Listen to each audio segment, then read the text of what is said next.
오늘 아침에 제가 설교 준비를 마치고 인터넷을 이렇게 어떤 뉴스가 있나 이렇게 보던 중에 프레시안이라고 하는 언론 매체에서 올린 서울 장신대의 한 교수, 이상은 교수라고 하는 분이 쓰신 글이 하나 있어서 잠시 읽어보았습니다.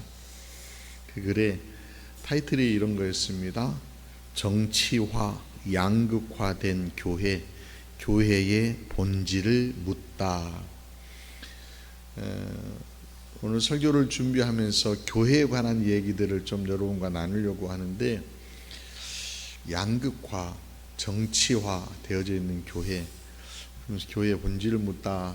책에 그 교수님이 쓴 글의 내용은 요즘 우리 사회가 맞이하고 있는 그런 갈등의 상황들, 이런 문제들을 교회가 어떻게 해결하고 풀어나갈 수 있을까에 대한 어떤 한 대안으로서 마을 목회에 대한 얘기를 좀 해놓았습니다.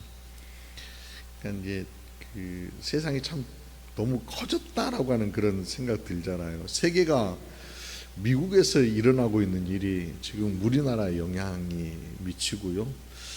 또 나와는 좀 거리가 먼 정치 이야기였던 것 같은데, 요즘은 정치가 우리 삶에 굉장히 깊숙이 들어와 있어서 작은 일 하나에도 마음이 뚝뚝뚝 이렇게 울퉁불퉁하게 그렇게 되어지는 상황이잖아요. 사람이 살다 보면 갈등이라고 하는 게 없을 수는 없어요. 여러분, 두 사람이 모여 살든 아니면 다섯 사람이 모여 살든 100만 명 또는 뭐 60억 인구가 살아가는 이 지구상 안에 갈등이라고 하는 것이 없을 수는 없습니다. 갈등은 있습니다. 그런데 제가 보니까 갈등의 크기가 좀 이제 시대가 변하면서 달라진 것 같아요.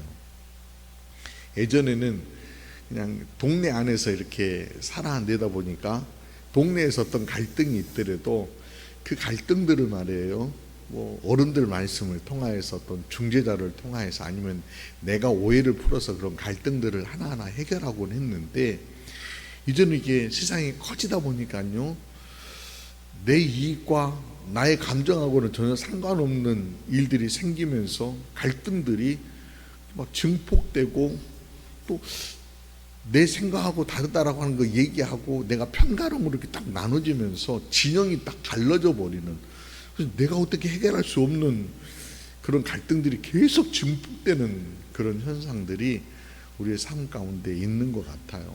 그래서 아마 이게 양극화라고 하는 교수님이 얘기하고 싶었던 게, 산업화되어지면서 큰 덩어리인데 이제는 좀 줄이자. 그래서 그 갈등을 좀 이렇게 우리 안에서 작은 단위 안에서 녹여내고 풀어내고 해결할 수 있는 길들을 좀 모색해 보자라고 하는 그런 제안이었던 것 같습니다. 어느 때보다도 우리가 좀 그 지혜롭게 처신하고 지혜롭게 판단하고 지혜롭게 길을 걸어내야 되겠다라고 다짐하고 다짐하는 그런 시대를 살고 있는 것 같습니다. 여러분 모두가 갈등의 원인 제공하지도 마시고요, 갈등 때문에 스트레스 받지도 마시고요, 또 좀 더 지혜롭게 갈등의 문제들을 풀어내는 여러분 모두가 될 수 있었으면 참 좋겠습니다. 오늘 우리가 본문 삼고 있는 이 고린도 전서 이야기는 고린도 교회에 보내는 사도 바울의 편지입니다. 근데 편지를 보낼 때 그냥 편지 보낸 게 아니라 교회 안에 갈등이 있었습니다. 여러 가지 문제들이 있었습니다. 그래서 그 문제에 대한 바울의 생각들을 교인들에게 좀 나누기 위해서 쓰게 된 편지가 고린도 전서와 후서입니다. 당시 고린도 교회가 안고 있었던 여러 가지 문제 가운데에 다양한 문제들이 있었는데, 그 문제 중에 갈등이라고 하는 문제가 어떻게 생겨났냐면은 파가 있다는 거예요. 여러 파가 교회 안에 아볼로파, 게바파, 바울파, 그리스도파. 그래서 이 서로 갈라진 어떤 파들끼리 지도자를 추종하면서 생긴 갈등들이라는 겁니다. 크게 큰 덩어리로 다소 출신이었던 바울과 또 저 알렉산드리아 출신이었던 아볼로가 중심되어서 이렇게 파가 이렇게 큰 덩어리로 나눠져 있었던 것 같아요. 두 사람이 직접 부딪힌 건 아닙니다. 두 사람이 머리끄댕이 잡고 막 싸우고 이랬던 건 아니에요. 단지 예수를 믿는데 강조하는 것 또는 지니고 있는 은사, 살아왔던 문화와 환경들이 좀 달랐어요. 바울은 우리가 알고 있는 것처럼 아볼로도 유대인입니다. 아볼로도 그렇고 바울도 유대인인데 두 사람 다 유대인이면서 디아스포라 공동체가 좀 달랐어요. 그러니까 바울은 소아시아 지역의 다소라고 하는 지역에서 자라서 바리새인으로 이렇게 성장한 사람이고, 아볼로라고 하는 사람들은 저 아프리카 알렉산드리아, 북아프리카의 알렉산드리아 지역에서 자라서 신앙적으로 훈련 잘 받고 성장한 사람이고 복음을 받아들인 사람입니다. 문화적인 차이가 있습니다. 그리고 가진 어떤 은사도 좀 달라요. 사도행전 18장 24절 말씀 보면 이런 얘기가 나옵니다. 알렉산드리아에서 난 아볼로라 하는 유대인이 예배소에 이르니 이 사람은 언변이 좋고 성경에 능통한 자라. 말이 좋다는 거예요. 말을 잘한다는 겁니다. 말 잘하니까 상대를 설득하는 설득 능력도 굉장히 탁월하고 뭐 표현하는 것들도 굉장히 탁월했던 것 같아요. 근데 반대로 바울은 어떻습니까? 바울은요 굉장히 선명한 사람입니다. 복음에 대해서 선명하게 얘기를 합니다. 직설적으로 얘기하는 사람입니다. 말은요 잘 못했습니다. 글은 나름대로 서신서를 통해서 보면 굉장히 논리적으로 잘 쓰는 분이셨지만 성격이 불같은 분이어서 우리가 알고 있는 아레오바고 언덕에서 설교하고 아덴 사람들과 철학자들과 논쟁할 때에 불뚝불뚝한 그런 성격들이 다 나와버리잖아요. 그런 이였습니다. 그러니까 교회 교인들도 그런 분들을 좋아하는, 바울과 같은 분을 좋아하는 분도 계실 테고 아볼로 같은 분들을 또 따르는 이들도 있다는 겁니다. 고린도 교회 처음 개척은 바울이 했습니다. 바울이 복음을 전하 교회가 세워집니다.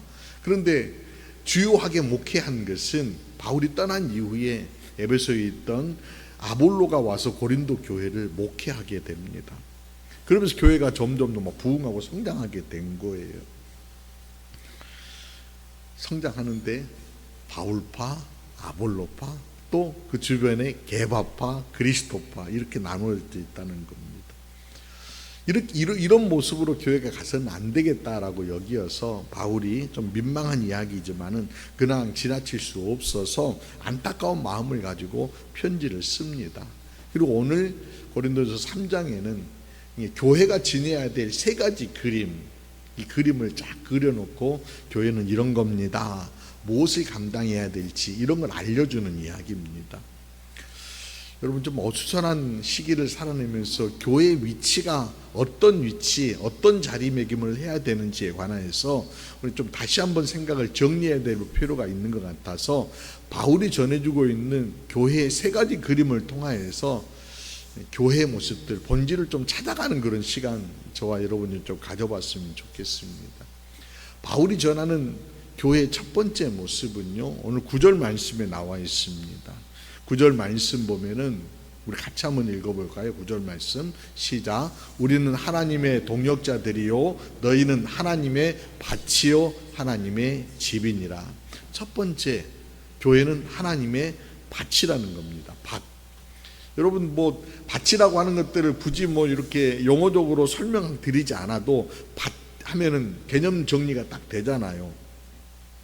과수원이든지 아니면은 뭐 채소밭이든지 모든 밭은요 기본적으로 씨를 뿌리고 또 나무를 묘목을 심고 그리고 그걸 잘 가꾸어서 쭉쭉쭉 자라서 열매를 거두는 어떤 그런 과정들이 있다는 겁니다. 그러면서 바울은요 이런 얘기를 이 밭이요 집이다라고 하는 얘기 바로 이전에 6절과 7절 말씀 보면은 이런 말씀을 덧붙여서 해주고 있습니다. 나는 심었고 아볼로는 물 주었을 때 오직 하나님께서 자라나게 하셨나니 그런즉 심는 이나 물 주는 이는 아무것도 아니로되 오직 자라게 하시는 이는 하나님 뿐이니라. 그러니까 바울이 교회를 개척하기 위해서 나는 복음을 심은 사람입니다. 그리고 아볼로는 물을 주어서 잘 이렇게 관리한 사람입니다. 그러나 결국 이 식물이 자라게 하는 것은 내가 한 것이 아니고 아볼로가 한 것이 아니고 하나님이 하셨습니다. 그러잖아요. 여러분 아무리 농사를 짓는다 하더라도 씨 뿌리고 가꾸어도요, 하나님이 적절한 기온 또는 적절한 비를 내리지 아니하시면은 농사 짓는 것이 헛것이 돼버립니다. 이 표현을요, 유진 피터슨 목사님이 쓰신 메시지 성경 보면은 좀 더 리얼하게 우리가 좀 이해하기 쉽게 설명을 해 놓으셨는데, 이 부분을 잠깐 한번 유진 피터슨 목사님의 메시지 성경으로 잠깐 한번 봐볼게요. 이렇게 표현합니다. 스크린 넘겨주세요. 네, 우리 두 사람은 모두 종에 불과합니다. 여러분을 섬겨 우리 주인이신 하나님께 여러분의 삶을 맡기는 법을 배우게 한 종일 따름입니다.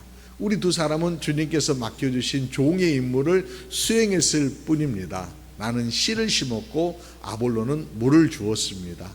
심는 일과 물 주는 일은 종들이 약간의 급료를 받고 하는 허드렛 일에 불과합니다. 노랗게 좀 색칠을 해놨는데, 심는 일과 물을 주는 일은 종들이 약간의 급료를 받고 하는 허드렛 일에 불과합니다. 허드렛 일이라는 거예요.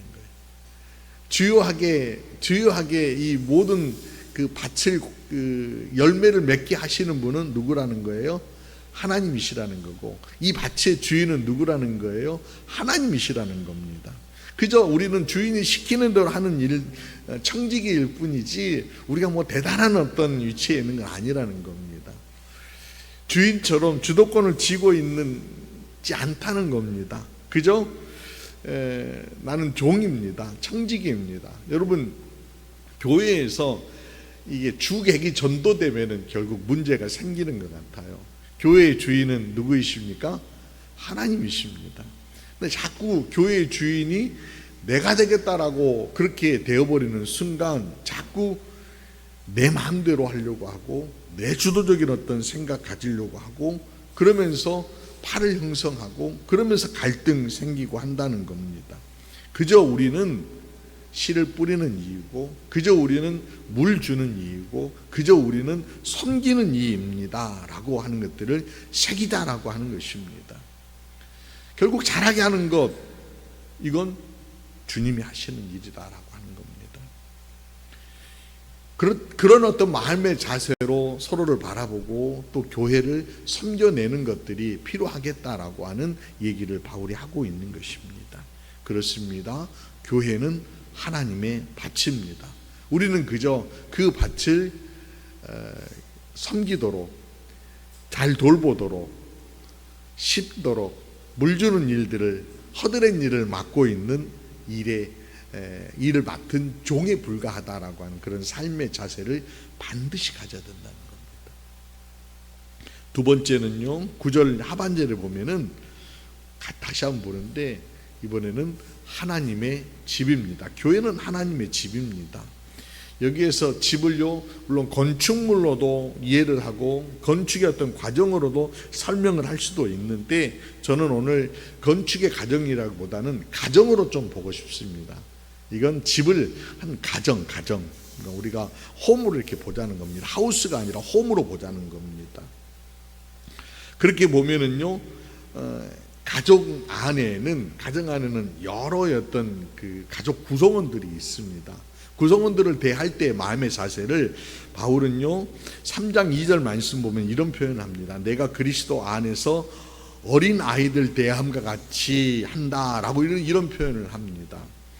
가정 안에는 지금 고린도 교회 성도들이 여러 가지 갈등들이 있고 다툼이 있고 싸움이 있는데, 이건 마치 지금 아직 성숙하지 못한 어린아이였던 신앙, 그래서 밥으로 먹일 수 없고 저주로 먹여야 되는 어떤 그런 상황, 그런 단계에 있다라고 하는 그런 얘기를 하는 겁니다.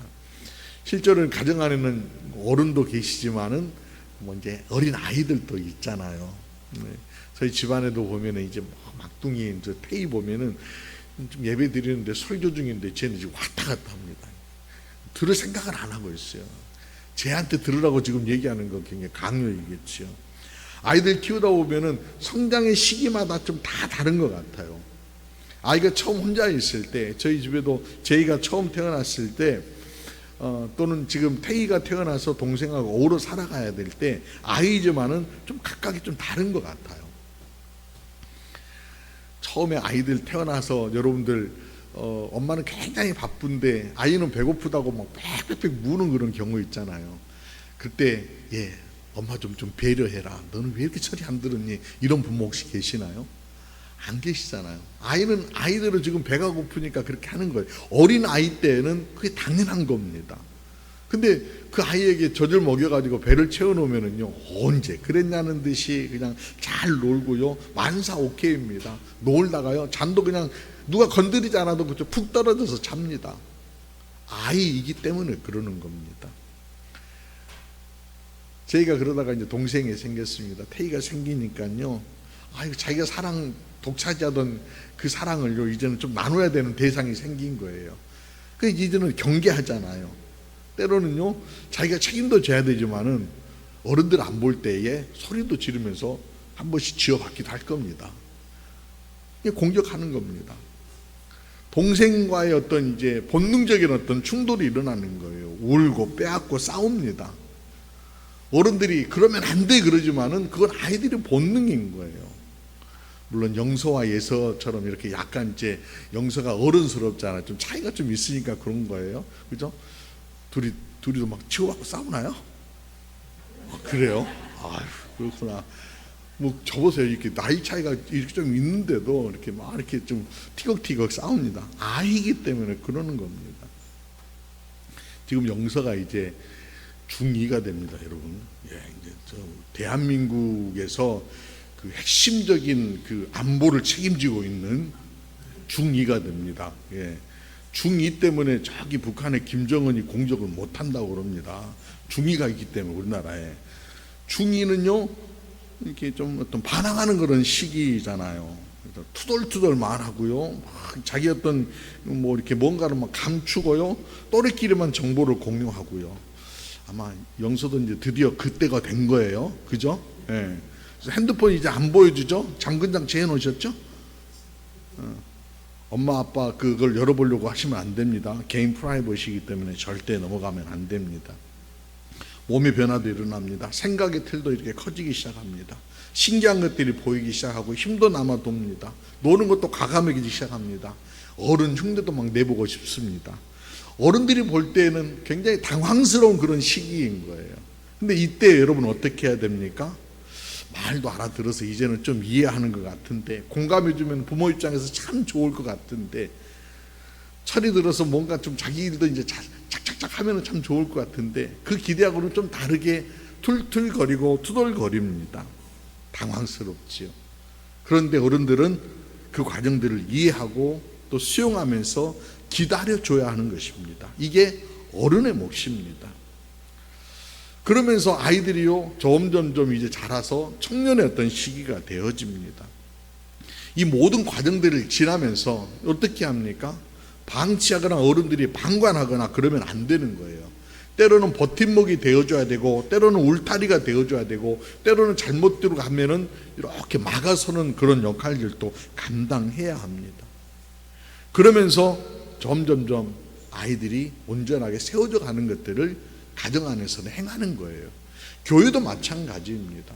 교회도 똑같은 폼으로 우리가 이렇게 맞아들이고 해야 되는 거예요. 필립 얀시가 쓴 교회, 나의 고민, 나의 사랑이라고 하는 책이 있습니다.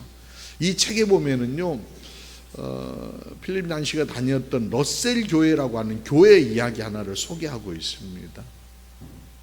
거기 보면은요, 다양한 그 괴짜들이 있는 교회인데, 뭐 목사님 성찬식을 하면은 막 그 목사님을 향하여서 볼을 막 던지는 그런 친구들도 있고, 약간 어떤 정신이 불안정한 그런 친구이죠. 그런 이들도 있고요. 근데 어느 날 이 교회에 아돌푸스라고 하는 젊은이가 찾아왔어요. 신앙생활하기 위해 찾아온 청년인데, 이 청년은 직장을 다니다가 그만 실직하고 마음속에 분노와 막 이렇게 화가 잘 다스려지지 못한 그런 상태에 있는 청년이었어요. 그것 때문에 정신과 치료도 이렇게 받고 또 상담도 받는 그런 친구인데, 이 친구가 교회에 오게 된 겁니다. 이 친구가 교회에서 예배를 드리는데 맨 뒤에서 예배를 드리다가 갑자기 쿵쾅 뛰어서 목사님을 향해서 돌진합니다. 어느 날에는요, 제일 뒤쪽에 앉아가지고 예배를 드리는데 헤드폰을 딱 끼고 들으면서 쿵쾅 막 시끄러운 음악을 들으면서 웅얼거리면서 있습니다. 이런 상황들을 교인들이 맞이해야 되는데, 여러분 같으면 어떻게 하시겠어요? 끌고 나가가지고 오지마 이럴까요? 그 교회 교인들은 조용히 찾아가세요. 누군가가 뭐 전담하시는 분도 계시겠지만 누군가가 찾아가서 그 청년에게 이런대요.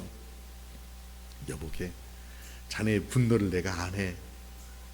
그러나 분노를 그렇게 표현하면 안 돼. 이건 적절하지 않아. 이렇게 다독여 준대요. 잠시이지만 그렇게 달래주는 겁니다. 그 청년이 차비가 없어서 먼 거리를요 걸어서 한 2시간 정도 교회에 온다는 얘기를요 교우들이 알게 됐어요. 누구나 할 것 없이 팀을 짜가지고 그 청년을 이렇게 드라이브 데려오는 역할들을 교인들이 감당합니다. 그 청년이 실직해서 먹을 것이 없다라고 하는 소식을 들으니까 좀 이렇게 먹을거리들을 준비해가지고 방문해서 전달해 주기도 합니다. 요란스럽게 발작할 때도 있지만은 감싸 안으면서 배려하고 먹을 것들을 공급해주고 또 발 역할을 좀 감당하면서 케어합니다. 그러더니 이 청년이요 점점점 변화되기 시작을 합니다. 안정감을 찾기 시작합니다. 그리고 가정을 이룹니다. 그리고 좋은 교인이 되었다라고 하는 그런 이야기를 쭉 소개를 합니다. 교회 안에요 여러분 다양한 분들이 계십니다.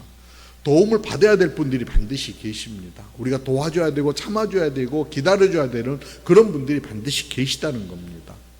내가 어른이라고 생각하시고 내가 성숙해졌다라고 하면 여러분 참는 역할들을 감당하십시오. 내가 아직은 조금 어려서 티격태격 좀 싸워야 되겠다라고 하면 싸우십시오. 그러나 여러분 교회를 떠나는 그런 싸움들을 벌이는 것이 아니라 저 사람을 내가 지배하겠다 그게 아니라 가족의 마음으로 티격태격 하는 겁니다. 영서와 에서가 또는 제이와 태이가 티격태격 형제간에 티격태격 하듯이 그 정도의 어떤 것들을 합니다. 그럼 누군가 옆에서 싸면 안 되지 라고 조언을 드릴 겁니다. 그게 마땅하게 받아들이지 않더라도 여러분 수용하셔야 됩니다. 그게 가족이기 때문에 그렇습니다.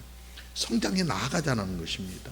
사람 중단하지 아니하고 서로 포용하는 마음, 믿는 마음, 신뢰하는 마음 가지고 그렇게 가정을 이루면서 살아가는 것이 뭐라고요? 교회이다라고 하는 것입니다. 그렇습니다. 교회는 하나님의 집입니다.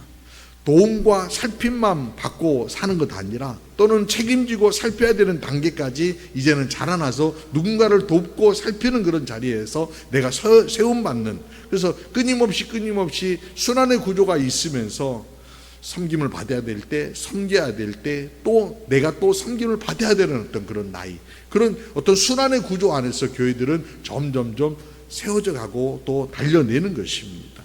한 집안에 아이가 있고 어른이 있고 또 노인들이 계시는 것처럼 가정 안에 그런 거 있는 것처럼 교회도 그런 구조를 가지면서 계속해서 든든하게 세워져 간다라고 하는 것입니다. 교회는요 하나님의 집입니다. 세 번째로 얘기하는 것은 교회를 사도 바울은 하나님의 성전으로 얘기하고 있습니다. 16절 말씀 같이 한번 읽어보겠습니다. 시작. 너희가 하나님의 성전인 것과 하나님의 성령이 너희 안에 거하시는 것을 알지 못하느뇨. 하나님의 밭이라고 그랬습니다. 하나님의 집이라고 그랬습니다. 동시에 교회는 하나님의 성전입니다. 성전 그러니까 뭐 이렇게 건물 그런 게 아니라 우리 안에 성령이 거하시는 전이다라고 하는 것입니다. 그러니까 하나님이 임재하시는, 하나님이 거하시는 처소이기 때문에 성전이다라고 얘기를 하는 것입니다.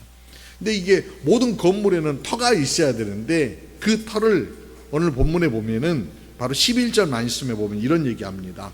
이 닦아둘 것 외에 능히 다른 터를 닦아둘 자가 없으니 이 터는 곧 뭐라고요?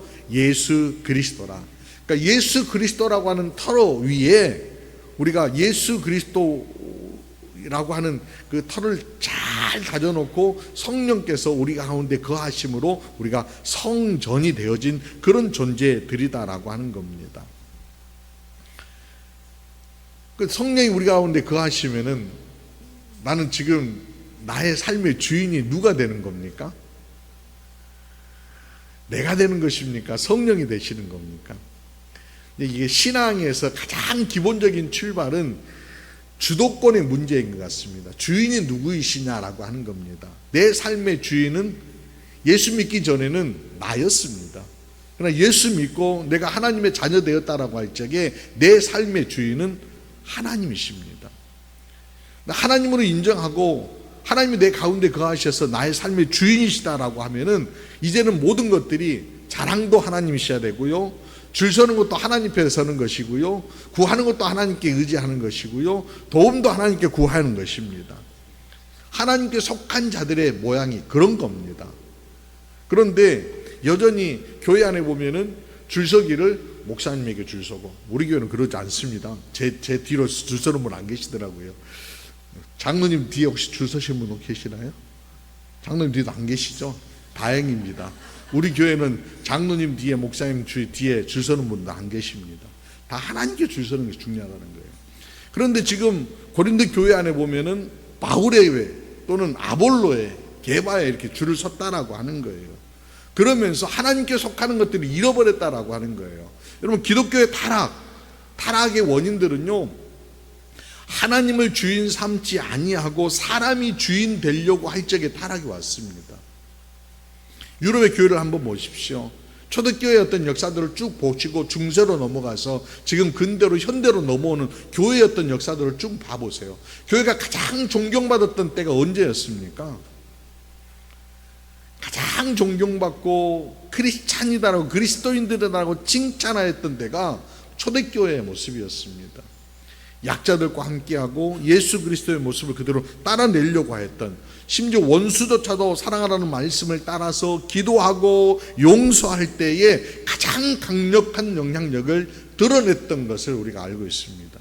근데 교회가 타락했던 때는 언제입니까? 우리가 가장 심각하게 타락했던 중세시대의 어떤 모습을 보면은 교회가요, 힘이 있었습니다.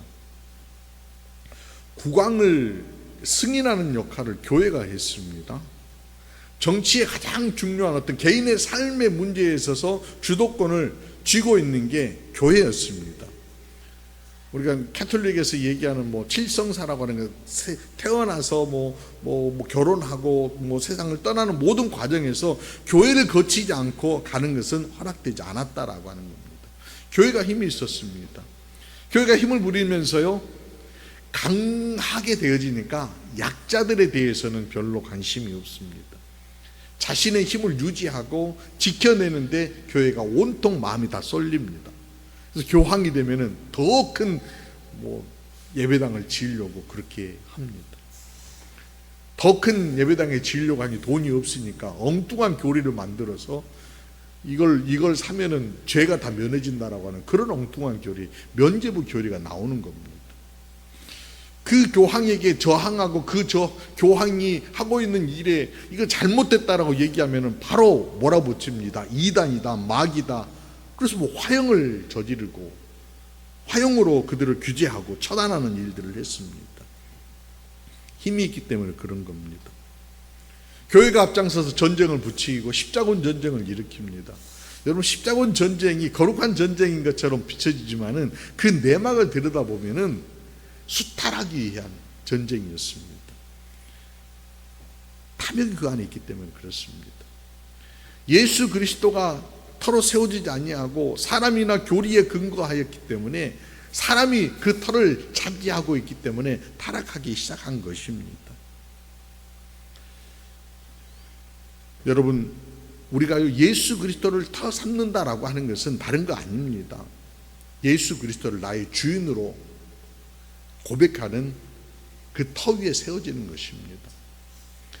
베드로가 마태복음 16장에서 주는 그리스도시요 살아계신 하나님의 아들이십니다 라고 고백하였던 그 신앙의 고백 터 위에 바로 하나님의 교회가 세워진 것입니다. 내 안에 주님이 거하여 주시고 나의 삶의 주인이 되어 주셨다라고 하는 것입니다. 그래서 신앙의 고백과 더불어서 성령이 내 가운데 거하시고 하나님의 임재하심 때문에 우리는 예배를 드릴 수 있는 것이고, 우리가 그런 하나님이 내 안에 거하시다라고 하는 신앙의 자세 때문에 어떤 일을 하든지 칼빈이 얘기했던 코람데오의 신앙, 내가 하나님 앞에 서 있는 자입니다. 무엇을 하든지 먹든지 마시든지 나는 하나님 앞에 서 있는 사람입니다. 그런 두렵고 떨리는 마음을 가지고 그 걸음들을 걸어낼 수 있었던 것입니다. 그런데 그게 사라져버린 거예요. 그러니까 타락한 것이죠. 여러분, 거룩해진다라고 하는 것은 나 개인이 신령해진다라고 하는 것이 아닙니다. 나와 함께 하시는 그 하나님을 내가 바라보면서 구별된 삶, 하나님께서 원하시는 그 삶을 살아낼 때에 그게 거룩한 삶을 살아내는 것입니다. 또 그 마음을 가지고 형제를 바라보는 것, 그게 거룩한 공동체를 이루는 거 아닙니까? 내 안에만 거하시는 주님이 아니라 나의 형제 가운데 거하시는 그 주님, 상대를 존중한다라고 할 때에, 성도를 존중한다라고 할 적에 그냥 한 개인으로 존중하는 것이 아니라 저 안에 거하시며 저분을 다스리시고 저분과 함께 하시는 그 주님을 바라보면서 존중하고 존경하고 사랑하고 아껴주고 세워내는 거 아니겠습니까? 바로 그게 바로 하나님의 성전이다라고 할 때에 각 개인을 바라보면서 그런 마음으로 나아가는 것입니다. 사랑하는 여러분, 우리 모두는 성도입니다. 여러분, 바라보실 적에 한 개인으로 바라보는 것이 아니라 주님이 거하시는 성전으로 여러분 각자를 바라보시고 또 상대를 바라봐 줄 수 있는 그런 넉넉함이 우리 가운데 있으셨으면 참 좋겠습니다. 그게 바로 하나님의 성전이다라고 하는 교회론인 것입니다. 물론 여러분, 부족함이 있습니다. 흠이 있을 수 있습니다. 바로 직전에 말씀드렸듯이 아직까지 어린아이의 단계에 있을 수 있다라고 하는 것입니다. 그럼에도 불구하고 그분은 존귀한 존재입니다. 아무리 문제가 많아도 주님이 거하신다라고 하면 그건 하나님의 성전인 것입니다. 아직은 온전하게 지어져, 우리가 기대하는 것처럼 온전하게 세워져 있는 것 같지는 않지만 그럼에도 불구하고 지어져 가는 집일 수 있는 것입니다. 사랑하는 여러분, 그러므로 우리 모두가 그런 시각으로 바라봐 주시고 참아주시고 격려해 주시고 함께 세워나가 그리스도의 터 위에 주님의 교회를, 하나님의 성전을 거룩하게 이어가는 그런 어떤 존재들이 다 될 수 있었으면 참 좋겠습니다. 우리 색입니다. 세 가지 그림입니다.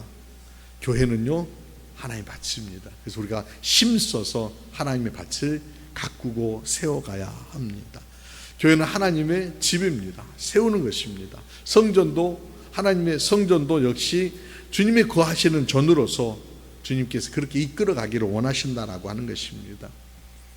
바른 신앙의 눈과 그 자세를 여러분 품어내시면서 아무리 혼탁하고 아무리 갈등이 있는 그런 시대를 우리가 살아내고 있지만은 교회의 본질만큼을 우리가 지켜내면서 세상 가운데서 우리가 교회가 세상 가운데서 어떤 역할들을 감당해내야 할지를 다시 한번 새김의 시간 가졌으면 좀 좋겠습니다. 이 교회를 통해서 주님께서는요, 세상을 밝히기를 원하십니다.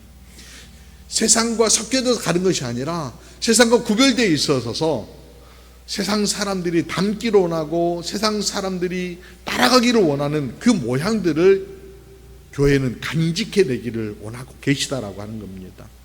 그런 교회를 우리가 세워내서 세상 사람들이 따라오고 세상 사람들이 어둠 가운데 있지만은 세상 사람들이 빛으로 교회를 바라보면서 따라올 수 있도록, 아니 세상을 이끌어가는 그런 교회 될 수 있도록 우리 제자교회가, 이 땅의 교회가 세워져 가는 은혜가 있기를 원합니다.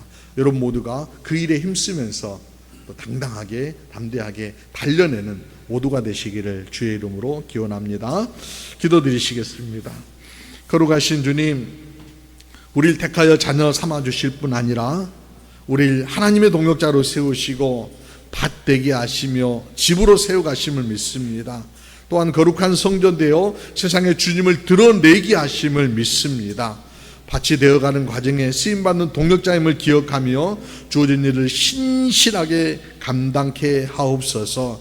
가정을 이루어가는 가족임을 기억하고 서로 참고 협력하고 세워가며 자람의 은혜를 누릴 뿐만 아니라 성장의 순환 구조를 이루어가는 우리가 되게 하여 주옵소서. 무엇보다도 나 한 사람 한 사람이 주님이 거하는 전임을 기억하게 하옵소서. 성령께서 거하시는 전임을 기억하며 서로를 바라보는 마음을 지니게 하시고 언제나 하나님 앞에 선자의 자세로 순간순간을 살아내게 하옵소서. 먹든지 마시든지 무엇을 하든지 하나님의 영광을 위하여 말하고 행하고 걸어내게 하여 주옵소서. 우리의 걸음이 길이 되어져서 세상 사람들을 진리 가운데로, 생명 가운데로, 예수 그리스도 가운데로 하나님께로 인도하는 우리 모두가 쓰임받는 그리스도인들이 되게 하여 주옵소서. 감사와 영광을 우리 주님께 올려드리오며 나의 구주이시고 주인이신 예수님의 귀하신 이름으로 기도드리옵나이다. 아멘. 아멘.